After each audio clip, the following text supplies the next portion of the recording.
Welcome back to the Modern Creative Podcast, episode 39. How are you doing? I am well. Thank you for asking. Currently got my iced coffee right now. It's good stuff. It is currently 5 p.m. right now, and I usually never take coffee this late or caffeine this late, but I need to stay up a little later than usual. I need to get some work done today. I have to do this podcast. I have client work as well, and I also have a vlog that I need to draft and get ready to drop on Friday. So if you are a listener on Apple Podcasts or Spotify, I suggest you to check out the YouTube channel and check out the vlog series that I have under the playlist section. I currently have a few BTS videos on the channel as we speak, and I have a lot more to work on.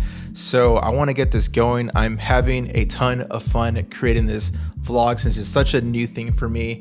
I love creating content. I love creating the podcast, and now I'm really loving creating this vlog just using the iPhone 14 Pro. It gets the job done, and I'm getting a pretty solid feedback in the comment sections, and I'm getting quite a number of viewership in the vlog, so I'm pretty psyched for that, and it's only motivating me to create more and more content. So I have a lot more BTS stuff that I'm going to be filming, so if you are a fan of BTS production vlogs, I highly suggest you checking out the YouTube channel, hit the subscribe button, and hopefully you learn a thing or two. Besides that, I connected with a colleague of mine who's also a videographer, and we were just talking business, talking shop, see how we're doing, see how we could help each other. And he was telling me about a project that he currently worked on, and he was telling me about the frustrations of going through multiple revisions. And I thought that would be a great topic to discuss with you guys as far as how to limit revisions with your clients. During that conversation, I was having multiple flashbacks of clients that I worked with in the past, especially during my rookie days, going through multiple revisions. And I just want to share that with you guys and teach you what I learned from them and how I prevent that from happening again. My first ever experience going through a ton of revisions was, and I think I've told this story before in the past, I did an e-course during the pandemic, and I saw a ton of red flags during the pre-production phase, but at the same time, at that moment, I needed the bread. I wanted to take the job, and I was just going to be like, screw this, I'll figure it out in post-production, which is the wrong way of handling things. But again, rookie days. We got done with the shoot, and I started working on just the promo video for them. I sent them the promo video. I thought it looked great. I sent it to them, and they had a ton of revision notes. I was like, bro, what the heck, man? And so I did what I was told. I did exactly what they wanted. I sent it to them. They had more revisions. Granted, all these revisions are going via email and text messages, which is like the worst kind of communication. I, at the time, did not know about Frame.io or contracts and how to freaking add revisions on the contract. So I kind of had a free-for-all, which is my fault. After 4 or 5 revisions, they were finally satisfied with the promo video, and we were done with that. I was like, whew, cool. Now I got 30 more videos to go. I remember dreading the feeling of editing this specific project because I knew they were such difficult individuals that they just had the most unrealistic expectations, and I did not set those expectations from the jump. I should have told them like, yo, what you're expecting is $1 million production. Bro, we're working with like $3,000 right now. Like, you gotta be real. But I didn't make it clear for them, which again, it is my fault. I am taking full responsibility. It's not their fault. So this was just a lesson learned. So I started working on one of their module videos and sent it to them. They gave me the feedback. I mean, it was like a list of like 30 things on an email with horrible timestamps because it's never accurate. And I didn't know how to interpret what they were saying because it's so easy to misinterpret things via text or via email. So I tried to tell them, hey, let's get on a phone call. Let's figure this out. And then they told me what they wanted. I'm like, bro, this was not discussed during the pre-production, so we cannot make that happen.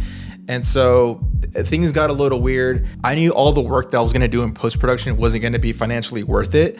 And so I told myself, you know what? I'm going to find myself an editor that's going to handle the post-production. And I was fully transparent with the client. I let them know like, hey man, what you guys are wanting, I can't really fulfill. This was not previously discussed in the pre-production. So let me find an editor. Found an editor. A couple months later, I reached out to the editor and let them know, hey, how are things going with this project? Did you guys complete it? What's going on?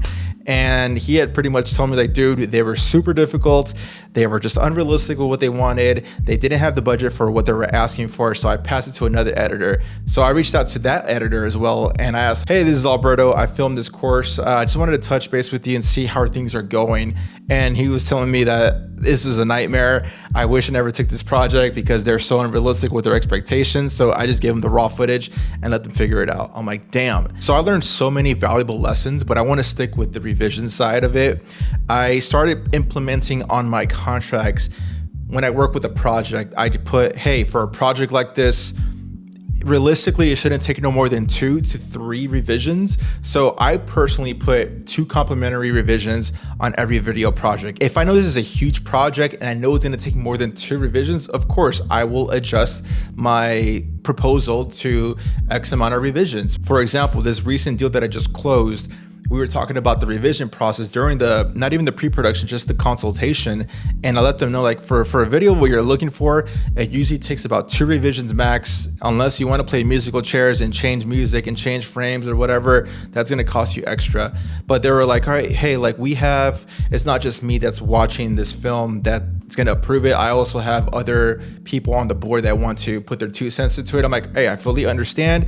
And they asked, could we do at least 4 revisions? I'm like, of course we could do 4 revisions. So I adjusted that rates and added the 2 revisions to the final budgets. So we are good. We're gonna do 4 revisions. And if they want additional revisions after the 4th one, then of course I'm gonna charge them for it. Setting a revision limit to your project is going to be very key. It's going to save you so much time and you'll be able to complete the project in a good, timely manner. I've been stuck in situations where I've worked on a project for literally like 6 months because they have so many revisions going back and forth, back and forth, back and forth. And that specific client that I'm referring to right now, they knew that after the 2 complimentary revisions, I was going to charge them X amount of dollars per revision. And so they were cool with it. I kept letting them know after like the 6th revision, like, hey, by the way, you are getting charged for this because it's easy for them to forget that. They're not always going to the contract to see what the verbiage is. So I had to remind them like, hey, just want to be fully transparent. We're on revision number 8 at this point, and you have this much with the balance. So just want to let you know right now, okay? And they're like, no worries, we got you, we're cool. So after the like 12th revision, I remember making well over $1,500 on just revisions. And these revisions were so dumb and so small, like literally just switching frames. They're just pretty much playing musical chairs. That's what I like to call it, playing musical chairs. They just wanted to flip some certain frames from the very beginning of the sequence to the end of the sequence and some in the middle. Like it was just so dumb. And yeah, I mean, they paid for it and I was like, cool. I mean, each revision realistically took about 45 seconds to maybe a minute plus the export, which is another minute or 2 because it was so easy. And yeah, man, I banked on those revisions. And if I didn't learn my lesson from like the e-course shoot, those revisions would have been free and I would have freaking dug myself in a hole and I just would have been super miserable. But the fact that I was actually getting paid during those revisions that I was doing with the current project, I was satisfied and they were satisfied too. And they ended up liking the end product that we finalized. When you do get notes back from your client, do not get offended. It's super easy as videographers, photographers, graphic designers, whatever creative you are. It's so easy to be offended when someone doesn't like our art.